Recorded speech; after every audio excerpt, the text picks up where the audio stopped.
Moja ya stori kubwa kwa hivi sasa, popote utakapopita upite kwenye vijio vya kahawa, basi lazima izungumzwe, basi ni michuano ya AFCON ambayo imeshaanza kule nchini Morocco. Na stori kubwa zaidi ni kuhusiana na wachezaji wakubwa hapo, namzungumzia Kylian Mbappe, Ousmane Dembele, Zinedine Zidane ambao wamekuwa ni sehemu ya michuano hiyo ya AFCON, wamekuja kuangalia mashindano hayo.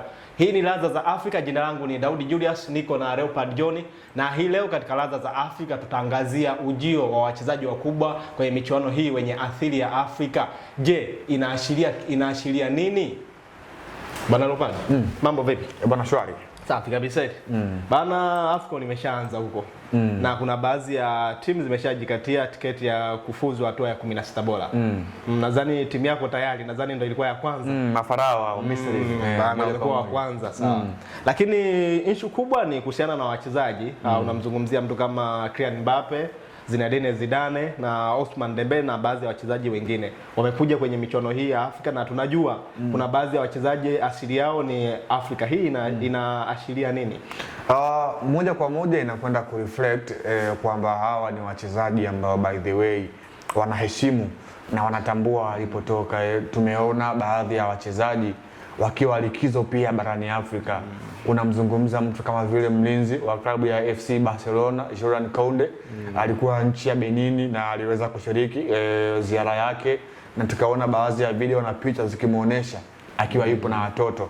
Unajua duniani kuna mashirikisho sita ya soka duniani. Nazungumzia shirikisho la CAF kwa upande wa bara la Afrika, nazungumzia CONCACAF kwa upande wa Amerika ya Kaskazini, na nazungumzia pia CONMEBOL ambayo hii ni zoni ama ni shirikisho la soka pale Amerika ya Kusini. Lakini pia kuna AFC ambayo hii ni shirikisho la pale nchini barani Asia. Lakini kuna UEFA ambayo hii ni Ulaya. Lakini pia kuna OFC ambayo hii inakuwa ni shirikisho la soka katika bara la Australia.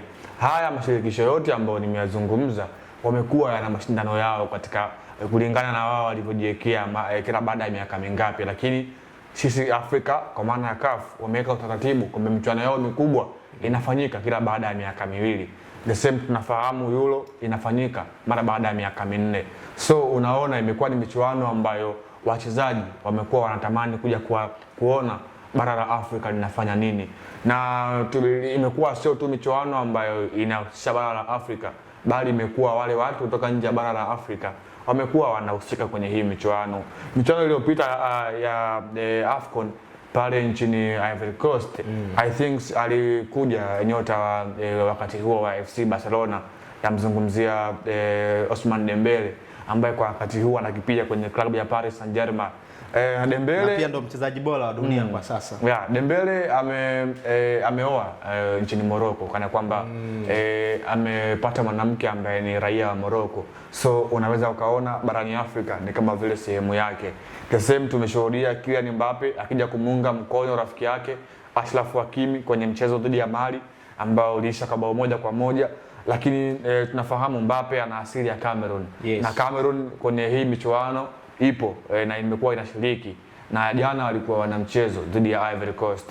So unakuja kuangalia imekuwa ni mwendelezo mzuri wa hawa wachezaji ambao wameshafanya makubwa katika ulimwengu wa soka kidunia kuweza kuja kwenye hii michuano.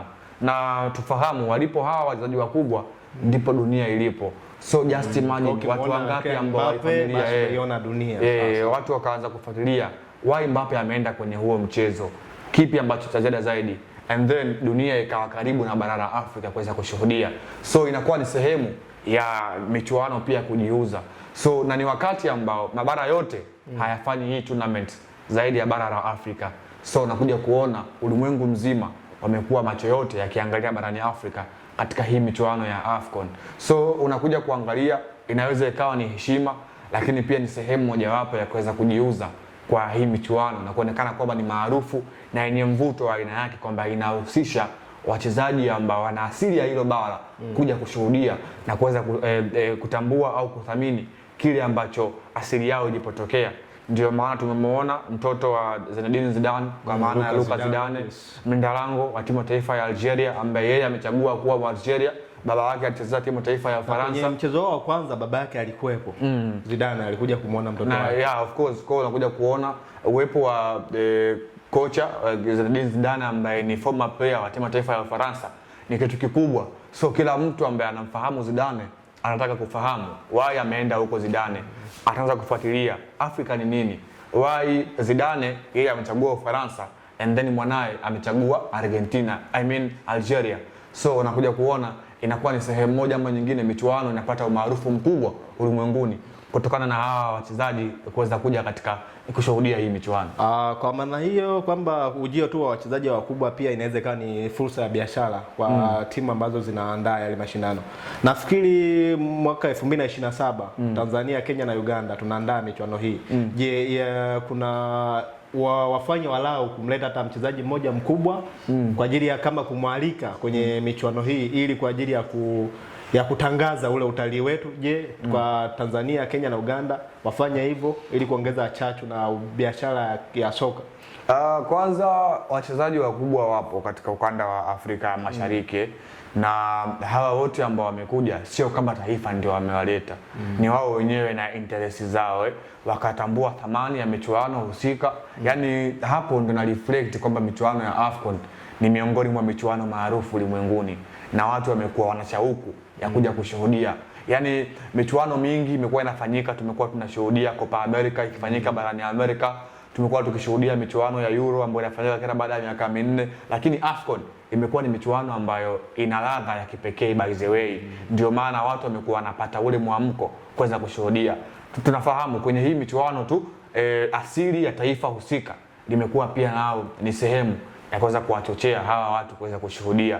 So ndio maana unaona watu imekuwa rahisi kuweza kutoka huko walipotoka kwenda nchini Morocco kuweza kushuhudia michuano ya AFCON, kwamba ukiachilia mbali tu kinachopeleka uwanjani kuwa ni soka, lakini pia masuala pia ya kiutalii inaweza ikawa ni sehemu. Kwa hiyo hata kwenye AFCON ya mwaka 2027 ambapo East Africa ndio itakuwa ina host, kwa maana wale ambao wanaunda Jumuiya ya Afrika Mashariki kwa maana Tanzania, Kenya na Uganda, wao watakuwa wanaweza kuwa na interest kutokana na vile vivutio ambavyo vinapatikana.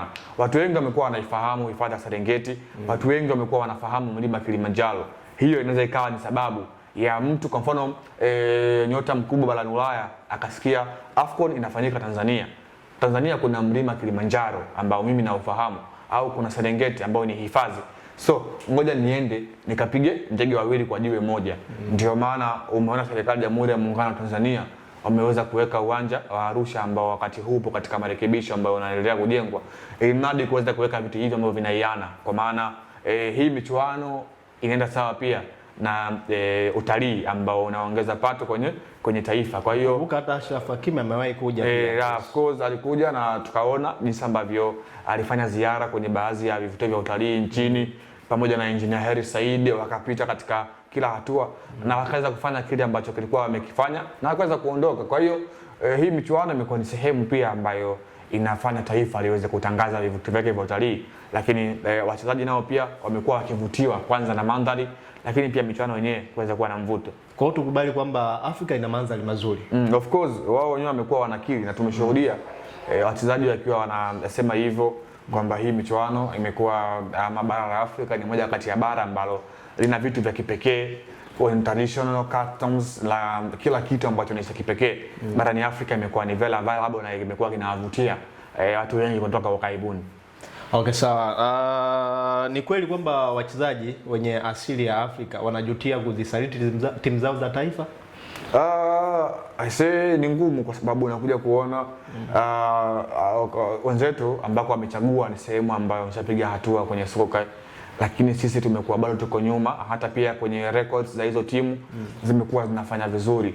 Kwa wakati huu sisi bara la Afrika kufanya vizuri katika michuano ya World Cup ni kufika hatua ya nusu finali ya michuano ya mwaka 2022 pale nchini Qatar, lakini haya mataifa mengine yamekuwa na rekodi nzuri hata kufika finali na kuweza kuchukua kombe ama kuwa mshindi wa pili kwa maana ya run up. Kwa hiyo wachezaji wamekuwa wanachagua zile timu ambazo wanaona kuna benefits kwa sehemu moja ama nyingine, ni interest za mchezaji mwenyewe. Ndio maana unaona mtoto wa Zinedine Zidane aliona kuna nafasi ama kuna mwanya katika timu ya taifa ya Algeria kuliko kwenye timu ya taifa ya Ufaransa. Sio kwamba aliona kwamba Ufaransa hakuna nafasi ya of course. Ndio maana akaona Algeria pia inaweza ikamtangaza compared na baba yake alivyokuwa maarufu ulimwenguni, ulimwengu unamfahamu. So akaamua aingie taifa ambalo halina rekodi nzuri katika mchuano wa World Cup, lakini limekuwa lina ushiriki walau kwenye tournament ya World Cup. So utamuona Luka Zidane kwenye michuano ya World Cup, so itakuwa ni sehemu yake yeye pia kujiuza na watu kuanza kumuona kwamba Zidane mwanae anakipiga katika timu ya taifa ya Algeria. So by the way inakuwa ni hivyo, tunaona Nico Williams pamoja na Inaki Williams, mmoja amechagua Ghana, mwingine amechagua Hispania. So ni kila mtu amekuwa na interest zake, lakini hawa ni ndugu wa damu. Kila mtu ameamua angalie maslahi yake, wapi ambapo anaweza akapata kile ambacho anakihitaji. Kwa hiyo by the way imekuwa ni interest za watu, lakini pia watu wamekuwa wakiangalia faida, kwamba kila mtu amekuwa anaangalia upande wake zaidi, wapi ambapo kutakuwa na manufaa kwa upande wangu. Okay, sawa. Story kubwa ni kuhusiana na Kylian Mbappe ambapo aliwahi kutamani kutumikia timu yake ya taifa ya Kameruni, kwa maana ndo nchi yake ya asili. Lakini chama cha soka cha Kameruni wali-ignore, kwa maana ya kwamba walimtoza kiasi cha fedha, lakini Mbappe alishindwa kulipa kile kiasi cha fedha ili achezee timu ya taifa ya Kameruni. Je, chama cha soka wana cha kujifunza kwa sasa hivi? Kwa maana ya shirikisho la soka barani nchini Cameroon, Fecafoot, wao wamekuwa wana kasumba ya kuweza kuamini wachezaji wao ambao wapo ndani na wenye uzaliwa hasa. Tunafahamu Cameroon, taifa la Afrika ya Kati, limekuwa mara kadhaa likitoa wachezaji bora ulimwenguni na Afrika kwa ujumla. Tumemwona Samuel Eto'o amepita kwenye hiyo mikono ya Cameroon national team. Tumemwona pia Robert Song ambao hawa wana rekodi barani Afrika kwenye hii michuano ya AFCON. Lakini pia tumeona kwa mchezaji kama vile Bryan Mbeumo ambaye yeye ana asili ya Cameroon, lakini kuna chembe pia za kuweza kuwa Muingereza by the way. Lakini ilikuwa ni ngumu kwake kuweza kubadilisha uraia. Kuna kipindi pia walimwekea vikwazo, lakini safari hii unaona ameweza kuvishinda. So limekuwa ni taifa ambalo wao wamekuwa wanahitaji hasa wale watu ambao wana ule uzalendo, tunasema kwamba hawa kwa ni wa Kameruni halisi kuliko wale ambao ni Kameruni wa kutafuta, ili mradi hata kwenye kuzitumikia timu ya taifa wawe na ule uzalendo, kusema kwamba kweli hii ndio taifa langu ambalo inabidi nilipiganie kwa udi na uvumba. So hicho ndicho ambacho rais wa Fecafoot kwa maana wa Samuel Eto'o amekuwa akihimiza sana, kwamba wachezaji lazima wawe na uzalendo. Ndio maana wanakuja kuangalia kwenye kikosi cha Cameroon, wachezaji wengi wamekuwa wana asili ya Cameroon. Tunazungumza kama vile kina Christopher Wu, kina Zambo Anguissa, wakina Katoko Ekambi, Vincent Aboubakar, hao wote wamekuwa ni watu ambao moja kwa moja ni wa Cameroon haswa. Wale ambao wamekuwa wanatafuta imekuwa ni ngumu, kwa sababu watu inasemekana ama wamekuwa wakihofia kwamba huenda ukakosekana kwa ule uzalendo ambao timu ya taifa inaweza ikafilishwa kwa sababu hiyo. Uzalendo sawa. Kuna baadhi ya wachezaji wanaona kwamba Marekani ni kimbilio la wao wanatamani kwenda kuchezea. Ni kweli? Of course, Marekani ni ligi kwa maana ya MLS, ni ligi ambayo kwa wakati huu imekuwa inakuwa sana. Tumeona vilabu kama vile Inter Miami vimekuwa vinafanya sajili kubwa. Wana mshindi wa Ballon d'Or 8 ya dunia, kwa maana namzungumzia Argentina Lionel Messi. Lakini kuna moja, ukimtaja tu Messi basi inabidi umtaje na mpinzani wake ili kubalance mzani. Hapa nazungumzia MLS Marekani. Mbappe, Cristiano Ronaldo anakipiga huko Saudi Arabia. Kwa hiyo kumzungumza kwenye MLS ni kama vile unakuwa hata kama, lakini tunamzungumzia, wanakuambia kwamba ukimzungumzia Messi peke yake ni sawa kwamba unaukosea heshima mpira. Kwa hiyo ukimzungumzia Ronaldo pia umzungumzie na Messi. Of course. Kwa hiyo kwenye ligi kuu ya Marekani MLS imekuwa ina wachezaji nguli. Tumemshuhudia pia Luis Suarez, raia wa Uruguay, lakini pia yupo akina Jordi Alba, Sergio Busquets, hao wote wamekuwa wanafanya vizuri na ameshaweka record katika mpira wa barani Ulaya. So ni ligi ambayo by the way inachipukia ili mradi kwenda kutangaza vivutio ama nchi ya Marekani kwa ujumla, lakini ni ligi nzuri ambayo imekuja kwa kasi na watu wengi wamekuwa wanaifuatilia kutokana na uwepo wa wachezaji wakubwa ulimwenguni. Kwa hiyo wachezaji wengi kuweza kutamani kwenda kucheza kwenye ile ligi, kwanza ni katika lengo ya maslahi, lazima ili mradi ligi wachezaji wao wanaitaka, kwanza lazima kuwe na maslahi mazuri kama ilivyo Saudi Arabia. Watu wengi wamekuwa ni rahisi kwenda kule Saudia kwa sababu kuna financial matters nzuri kwamba maslahi ya wachezaji yamekuwa yanazingatiwa. So Marekani nao pia though wamekuwa wanakuja na kusuasua, lakini nao pia wamekuwa wakiinvest katika eneo moja ama nyingine. Ndio maana wengi wao katika eneo la wachezaji wamekuwa wanatamani kuweza kujiunga kwenye hizo ligi ya MLS nchini Marekani. Bongo bahati mbaya. Sisi bado tuna mengi ya kujifunza mpaka maybe Mwenyezi Mungu atupe uhai 2055 huko. Unatamani kwenda kuishi nchi gani? Kwanza hujaonesha uzalendo. Umechagua timu ya taifa ya Misri wakati kuna Taifa Stars.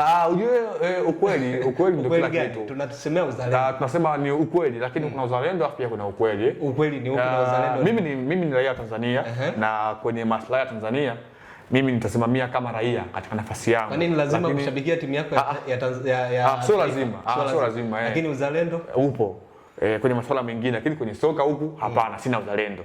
Lakini kwenye masuala mazima ya demokrasia na kujenga nchi mimi ni mzalendo. Lakini kwenye masuala ya soka mimi ni mafarao, mabingwa wa muda wote wa michuano ya AFCON. Sawa, mtazamaji wa Annual TV, hizi ni ladha za Afrika. Na kuacha na swali, je, ni uzalendo kushabikia timu yako ya taifa au sio uzalendo? Jina langu ni Daudi Julius, nilikuwa na Leopard John ambapo tulikuwa tunaangazia asili ya wachezaji wakubwa hawa ambao wamekuwa